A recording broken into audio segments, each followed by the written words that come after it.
Morning. This is the link. Welcome aboard. Welcome aboard. Burp, burp. East West Rental. Also brought to you by IT&E Carrier at 647 Cool and Cabo Enterprises. 8:43. Let's go back into the Zoom room where we have Janela Carrera, Public Health, the PIO, and I believe she's joined by Division of Environmental Health Administrator Malou Scroggs. Good morning, ladies. Good morning. Thanks for joining us on a holiday. Good morning, Jason. You guys get a day off? No, I have a full day today, actually. Man. Well, you're not the only ones. Don't worry. I know. Yeah, I see you guys are also working today, so. Yeah. Jason didn't take our holiday. My fault. Yeah. We opted for President's Day, which, okay. 8:44, again, so we're talking kind of inspections here, right? As there was, you guys had sent us a doc that there were a few businesses that were cited for violations of the governor's executive orders, and I wanted to pop this open. There was something that really interested me in what you had sent over, Janela and Malou, in this summary of citation tickets, is that there were a couple bars that were cited. And it looks like these, and maybe we can get the clarification on it. These bars were actually open before the governor allowed them to be open. And we're talking specifically, so the citations we got here, maybe let me shoot this over to Jay. You can pop it up. Yep. There was one for the Green Lizard, which is that a restaurant or a bar? Green Lizard is is categorized as a restaurant. Okay. And so they had got a ticket for social distancing, and people weren't wearing the masks. And then there was Slippery Fish, which I see this all the time on Facebook. So Slippery Fish, is that a restaurant or a bar? A restaurant. Okay, so these were not bars, and they were not open before the ban. But they're kind of like one of those. Like to me, it looks like a bar, right? But they're serving food. So I think this goes back to our earlier conversation when Malou and I were on a few weeks ago, when we talked about how they had applied for that, EDE, converted parts of their, so that they're able to operate as a restaurant because they have the proper mechanisms in place to operate as a restaurant. Meaning like kitchen. But I know what you're talking about because I know there were some videos that were circulating and they kind of appear to operate as a bar, but they are technically restaurants. Right. So let me ask you, Malou, because I was talking to Mary Rhodes about this, and what are like the parameters? Because she was saying that it actually, to be a restaurant, you have to have like a certain amount of your sales have to be like food sales. So what is the criteria for that? Okay, the criteria for a restaurant is you must have a full a kitchen that meets all the requirements. When it comes to the food sale, it's we don't base that requirements when we categorize establishment. As long as they have a kitchen and have all the necessary equipment to operate as a restaurant, then we categorize them or approve them as a restaurant. Green Lizard and Slippery Fish, they have a kitchen. I see. Then, but I mean, regardless of whether or not they have a kitchen or whatever they're called as a business, in Slippery Fish's case, they were given a ticket for lack of social distancing, people not wearing masks, which I mean, it was all over Facebook. On January 23rd, and then like a week later, they got tickets for the same violation. So how frustrating is it for you guys, Malou, to go around to these businesses and to issue these tickets, and then you go back a week later and it's the same thing? okay, the reason that we went out that night, the first night that we cited them is because of a complaint. Because of the complaints, we monitor this establishment. So the second citation it's not a complaint. We just pop in and did our regular inspection, and we found the same violation. So they were cited the second time. Can you describe the violations in a little more detail? The violation is there's more. It's social. They're not maintaining the 6 feet social distancing, and not all patrons or guests or customers are wearing masks. Even their employees, they're not properly wearing their masks. They have their mask, but they put down their mask. It's below their chin. Mm. And we have pictures of those. Wow. What about Green Lizard? So it says social distancing, wearing of masks also. That was January 8th. They got $1,000 ticket. Yes. And it's only this establishment that paid the penalty. They didn't wait for their schedule to appear at the court. They just went in and settled the fee. And then what about San Augustine Funeral Home? Man, this was December 14th. They were given a ticket. It's still pending.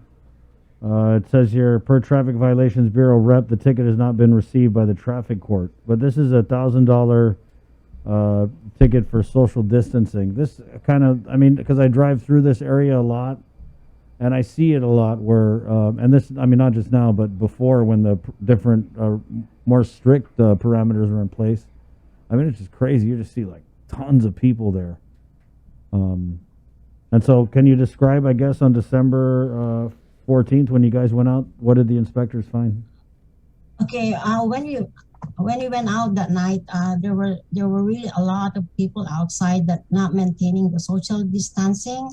At the time that we cited, I think the authorized congregation is still, I think it's about 10 or 15. The owner or the management of funeral home really tried to enforce the social distancing, but I think it was a Micronesian community that having the viewing, but they're not listening to them. So the owner or the manager called GPD and called public health for assistance. And the court already received the ticket.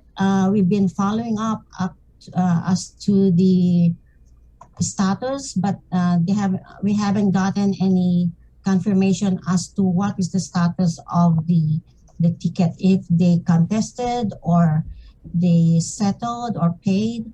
We haven't get confirmation from them. Malou, so when you guys did that second pop-up inspection at Slippery Fish and it yielded the same results as the first time when you went there based on a complaint, did that kind of tell you, or do you guys do these pop-up inspections at other establishments? Yes, and most of the time they're not happy.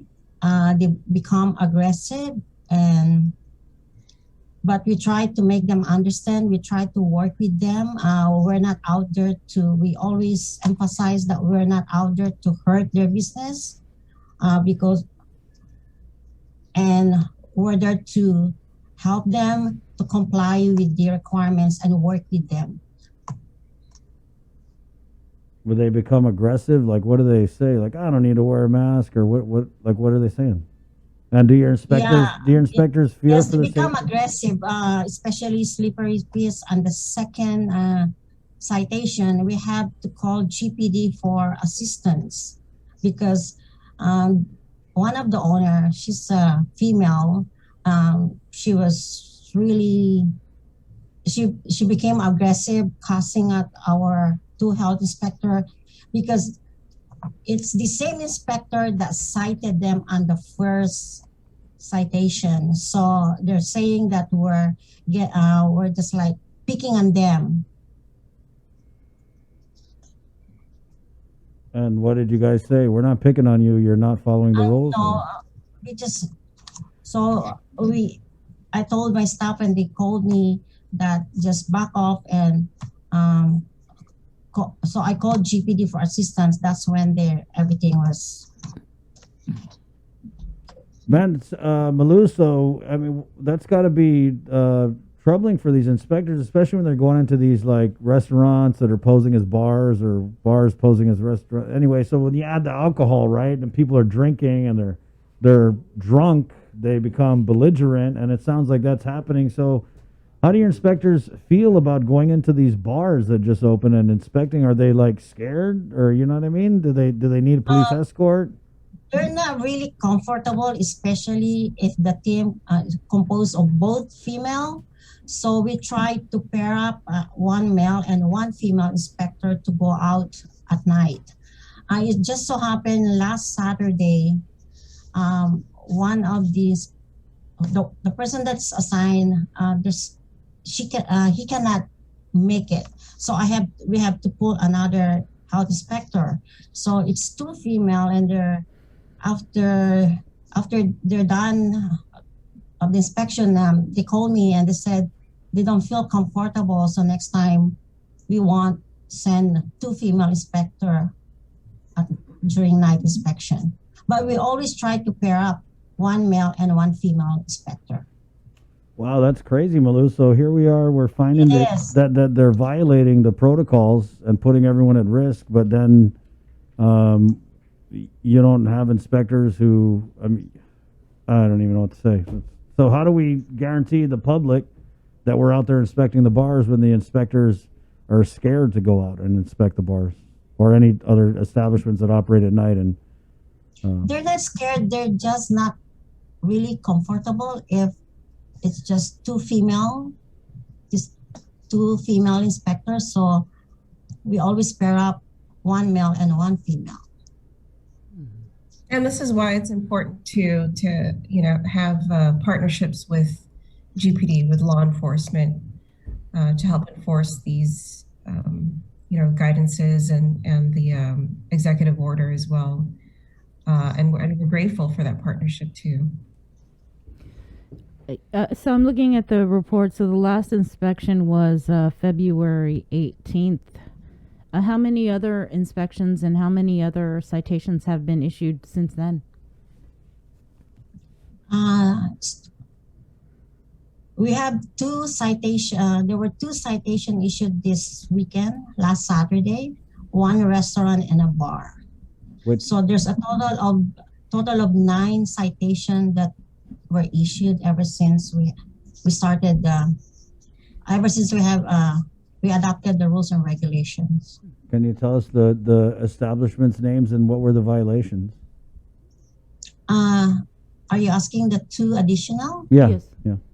Okay. The restaurant is Spring Chinese Kitchen. 3 violations: no COVID mitigation plan, wearing of masks, and they don't have a logbook or records of guests. And then guys, one is. Go ahead, Malou. And we did this compliance inspection because of a complaint. On the weekend, we tried to concentrate on bars, but because there's a complaint on this, so that's why we did on the weekend. And the bar that we cited this weekend is Caves.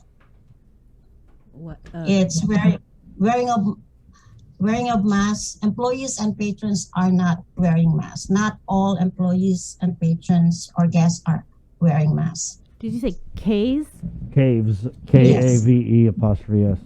K-A-V-E.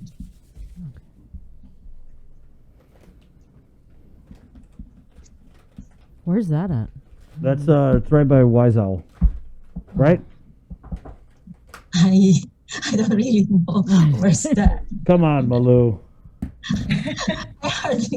No, I think I know. I don't either. I think it is by Wise Owl. But man, how frustrating is it? It's freaking 2021. We've been doing this for a year, and people should know like you wear the mask. So, and I mean that just tells me if you're going to one spot, popping in, and you're making these observations, then that means there's probably so many other places that aren't getting inspected that are not paying attention to the protocols. Mm-hmm. Right. Right. Yeah. If it's happening in one location, it probably is happening in another bar as well. Well, what I find interesting is a lot of these restaurants that the inspectors are going to, it seems like it's the same kind of violation with no mitigation plan and no logbook. So are they just not aware that they need to have these in place? Or there needs to be more, I don't know, public awareness about it, that they're supposed to have these? Some of them, that's their excuse. They're not aware. Mm-hmm. Just a few. What about the masks? So, like when you go into a place like Caves and you see whoever, the bartender or whoever, not wearing the mask, like what do they say? Like, I don't wanna? They just keep quiet or say, apologize. Oh, I'm sorry. Then they put on their mask right away. Wow. They're aware, Chris, because they have their mask. Only they're not properly wearing it. I mean, Malou, like really, who's not aware that you got? I mean, we're in a business. We're wearing the mask. I mean, everyone knows. So you have just these willful violations, right? But if you also notice that a lot of those citations that have been issued, there are multiple citations. So it's not like it's just no COVID mitigation plan and that's the only citation. You'll see that it's no COVID mitigation plan, no wearing of masks and social distancing. It's multiple violations lumped into one citation. Right. So, it may be, we visit one place and we'll notice there's no COVID mitigation plan, and that may just be one violation. We might be willing to work with that establishment.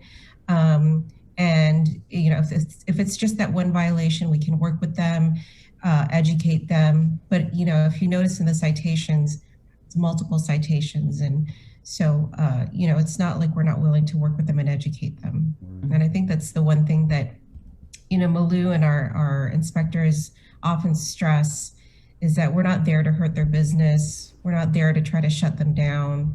We really want to work with them and make sure that they're following all the mitigation measures that are in place. Do you guys have a complete list, though, of all the places that you've inspected to kind of show that maybe there are some businesses? Because when you just list out, Slippery Fish or Caves, what about the full night of inspections to show that, hey, well, there are bars that are complying, or, yeah, there are restaurants that are complying, so it's not just, oh, well, look at these guys.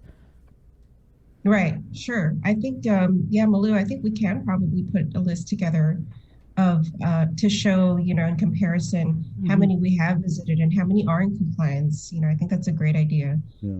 Yes, Janela or Chris and Sabrina, we send out a weekly inspection to the media.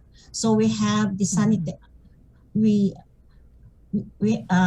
send the sanitation inspection, which is the graded inspection, and also the COVID compliance inspection.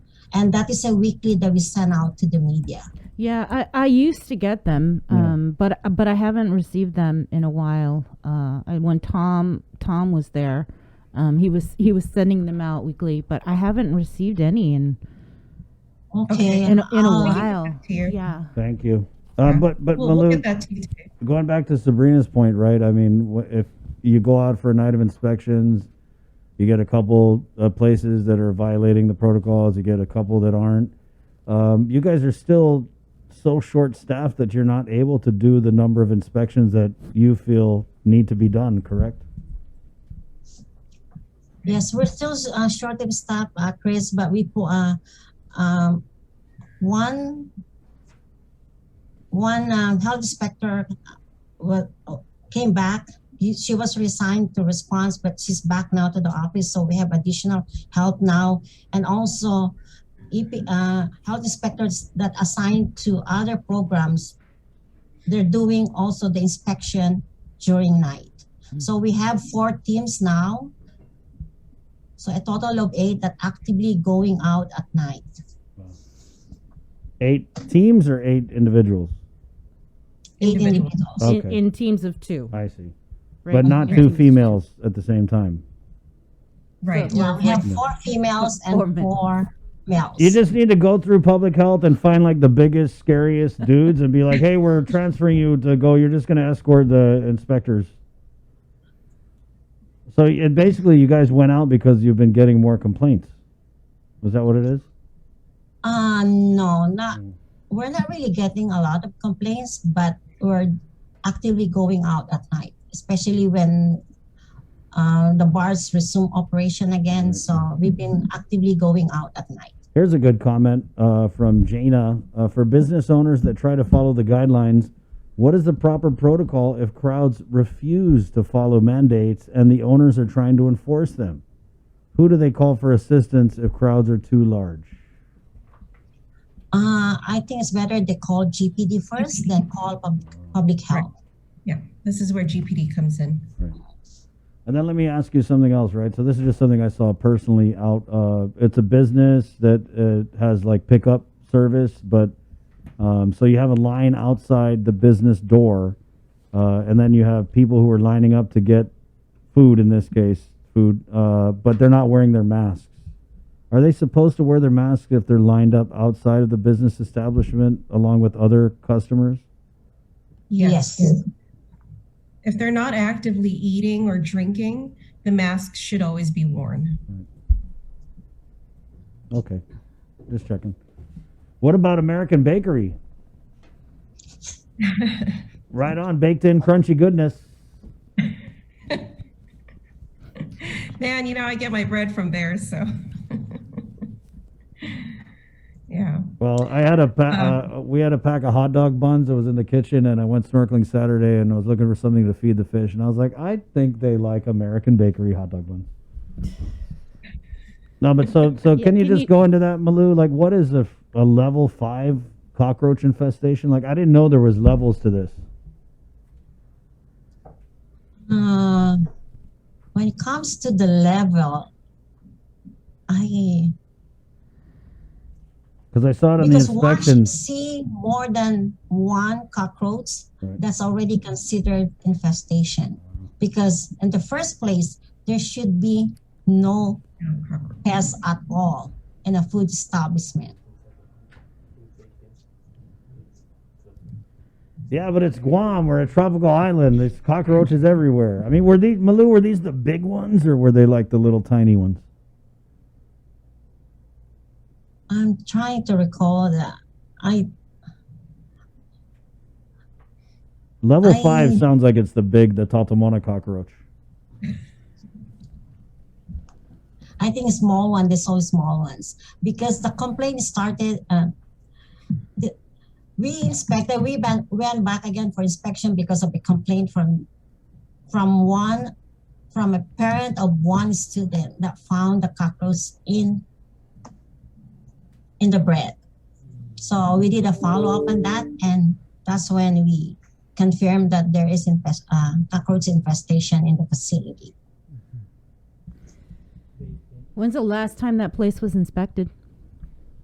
Not too long ago. I think last year we did inspection. Like in January of last year? I have to go back to my spreadsheet. Right now I don't have that, but we did an inspection last year. Mm-hmm. And how often, though, do you guys conduct the sanitary inspections? Because you are short-staffed, and I'm just curious, like from last year, were you guys actively going out, consistently going out, doing the sanitary inspections? Last year, because we pretty much covered most of the food establishment last year, because we concentrated doing inspection during when this emergency started. So we pretty much covered most food establishment that were open. So what's the next step for American Bakeries Bakery? Okay. The next step for American Bakery is they have to submit 3 consecutive pest control receipt that shows that there's no more signs or presence of pests or cockroach in their facility. That's when we go there and conduct a follow-up inspection. You also, in the inspection documents, I saw that there was rat feces, right? Yes, but they didn't see a live rat. Yeah, it's because Only- it's hard to see the live rats. Hello, they're smart, right? But there's signs that there's rat infestation too. Great. This isn't. I don't think this is the first time that American Bakery. Oh, though. this is not the first time. Yeah. I want to say years ago there was a pretty big issue. That I think that 2019 we did close them again. For the same thing? Yeah, 2019. Was it for roaches or rats? Cockroach again. Wow. What about prior to 2019? Say that again. What about prior to 2019? Do you recall? Yes, I recall, but I just can't remember the exact period. Yeah, I just remember American Bakery kind of being in the headlines, Right. being closed. So how do the retail portion is still open, correct? So are So, the yeah. How are they selling stuff in the retail if they can't bake it there? They have prepackaged foods, just like drinks Yeah. mhm, Chips. and Stuff that- chips. And I think I don't think they're making their shoe paws, so a manufacturer of shoe paw delivers there. I see. okay. So 3 consecutive clean inspections. How spread apart are the It re-inspections? has to be 3 consecutive days. But I mean, like, is it? Consecutive I can days, go yeah. there Tuesday, then come back Wednesday. I can go there Monday, come back Wednesday, come back Friday, or do you have to wait like a week or between each inspection? No, okay, so the pest control company has to go there and do whatever they need to do and prepare, make a report. Then we base that on the report. So if they have a pest control report for 3 consecutive days showing that there's no more signs of infestation or presence of any pests, then that's when we go and conduct the follow-up inspection. But it has to be 3 consecutive days. So once the pest control, even if it is already on the 2 days or on the third, for example, they're already on the 3rd day and they find any signs, so they have to start again. So it has to be 3 consecutive days. So public. We haven't heard from them. I haven't heard from them. We haven't received any Requests to come back or anything like that. request for a follow-up inspection. What do you recommend, or have you had any communication with some of their, I guess, vendors? Because the inspection was Thursday, so I'm sure they made bread. Yeah. You know, in the days before.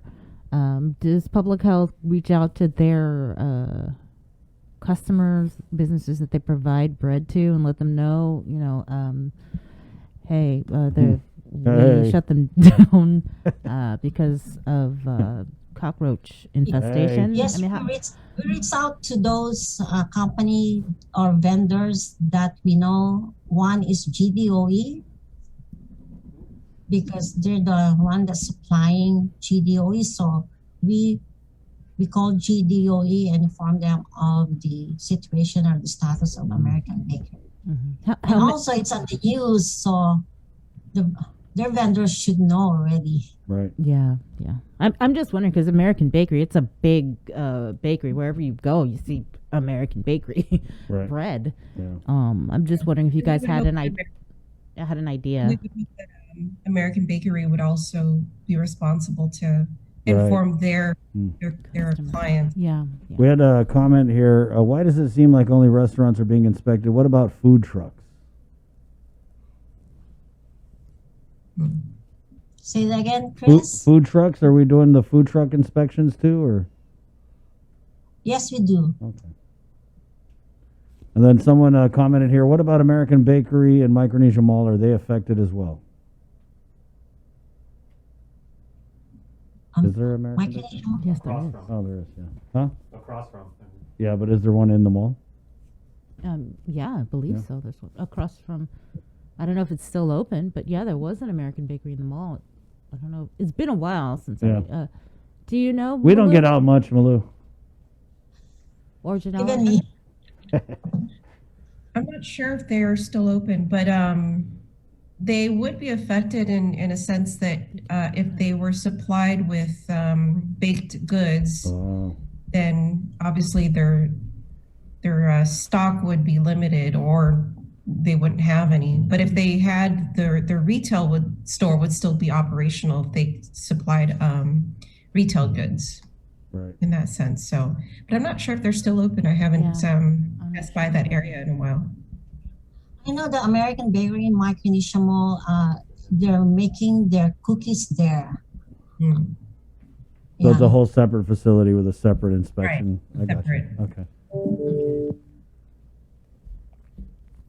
Just don't buy bread. I mean, maybe it's on sale. Malou, so you guys got a lot of inspections on tap for this week?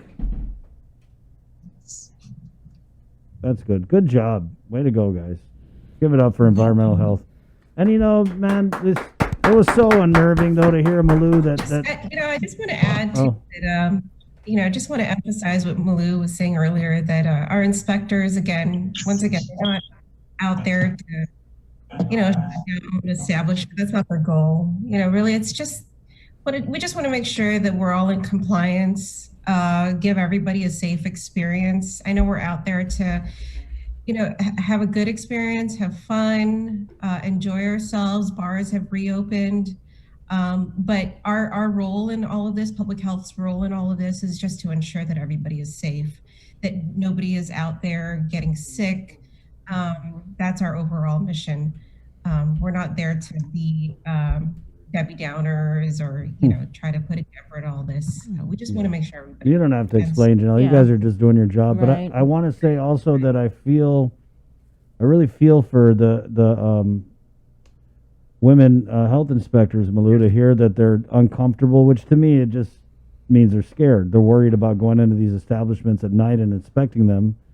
I just think we got to do better as a community, especially to the patrons and owners of these businesses. Like Janela said, it's kind of a no-brainer. Public health is the enforcement authority on these issues, so they need to be treated, and especially their inspectors, especially women. Like, come on, really? We're going to make women feel uncomfortable doing their job in the middle of the night? I mean, they're already going through enough, so just please cooperate. Right. Yeah, just want to ask for their cooperation. That's all. Right. Thank you, Chris. I appreciate that. Of course, there was one other thing. Janelle, I don't know. I think I know the answer to this, though. With the new strains of COVID, are there any new protocols for quarantine and those coming home with hardship circumstances? Nothing has changed with the quarantine, right? No, nothing's changed at this time, but for those seeking emergency hardship exemptions, of course, they can always make a request with us, dphss.guam.gov/quarantine. They scroll down to the bottom. There's a little request box there. They can send their request that way. But we do take a look at that. Our quarantine facility does take a look at each and every request, and it just depends on the circumstances. But we do review all of them. It's on a case-by-case basis. Right. We know that the FDA gave the emergency use authorization for Johnson & Johnson vaccine, but I did want to ask if Public Health received any word back from the CDC on the variant samples, or the samples that were sent in to see if the variant was on Guam? I don't believe we've received it yet. I think based on our discussion with them, we are still waiting for word on that. I think we are sort of on a waiting list because there are other jurisdictions that are also waiting to receive or have submitted their samples and are waiting to receive results for their respective jurisdictions. So we're still waiting for ours. But of course, as soon as we receive any word of results, we'll share that with the public as soon as possible. Any community testing this week? We are planning for 2 this week. We just don't have, all the finalized details, but the location, the areas that we're eyeing are somewhere in the MTM area. So Momong Totomaiti, we are working with Mayor Rudy Paco. And then in the Dedito area, possibly a Stumbo. But again, we haven't finalized the details, so we don't know yet what date. But usually we have it between 9 to 12 p.m. We just don't have the date, but possibly a Stumbo, maybe a Stumbo gym. And then for MTM, we don't have a venue yet, but we are working with Mayor Rudy Paco to identify a location. But we will be announcing the dates and the exact location once we have the details finalized. So 2, we're hoping for 2 this week. We are getting questions about the vaccination clinics. Are there any clinics this week? Are they all? Right now, we don't have any this week, but of course, that's also dependent on when the vaccines arrive. So as you know, we did place an order last week on the 26th. That was on Friday. But if they arrive early, because we have 3 to 5 business days. So it really depends on when they arrive. If the Pfizer and Moderna vaccines arrive early, then we can start planning to schedule the vaccination clinics, especially those who are due for dose 2. Right. And dose 2. So hopefully they arrive earlier than 3 to 5 business days. Okay. All right. So anybody that's listening, no vaccination clinics for this week just yet. Right. Yeah. All right. Yeah. Okay. Malou, thank you. Thanks, Malou. Thank you. Thanks, Janela. Let me know if you need an escort for your inspectors at night, because Jason's totally available. I thought you were going to offer yourself. No, Chris. I'm throwing Jason under the bus. Thank you, Malou. Thanks, Janela. Thanks. Okay, we'll see you guys. There you go. Really, I just want to give a hand to these inspectors. They're totally understaffed. I don't know why we haven't been able to hire more health inspectors, and we're doing a lot of hiring in the government of Guam, but we definitely need more of these inspectors. And I just got to say, shame on you guys for making these women inspectors feel like uncomfortable in a bar setting. I mean, it is what it is. You're a lone female health inspector. You show up in a bar after they've been closed for a year, or even a restaurant or any type of business, right? So these businesses are just so, I think, worried about getting pinged or cited by any of these tickets. But again, really just gotta do better, guys. Come on. All right. But for me too, though, I really would like to see the list of all the inspections, so it doesn't seem as though, they're just going and Right. No, I not get what picking you're on saying. people, but No. just to see. Well, there's all these people that are in compliance, Right, that yeah, are following the yeah. rules, so it's fair. Yeah. I mean, I think it's unfair that these businesses aren't following the protocols and the rules, because it's like second nature. We all know that you got to wear your mask. I mean, everybody, my kids know what the freaking protocols are for businesses. You know what I mean? And so to hear that public health's popping in and you got employees not wearing masks, you got customers not wearing masks, they're not doing the social distancing, that's exactly what got us into that second surge, guys. So please be vigilant, do your part. I guess I was almost going to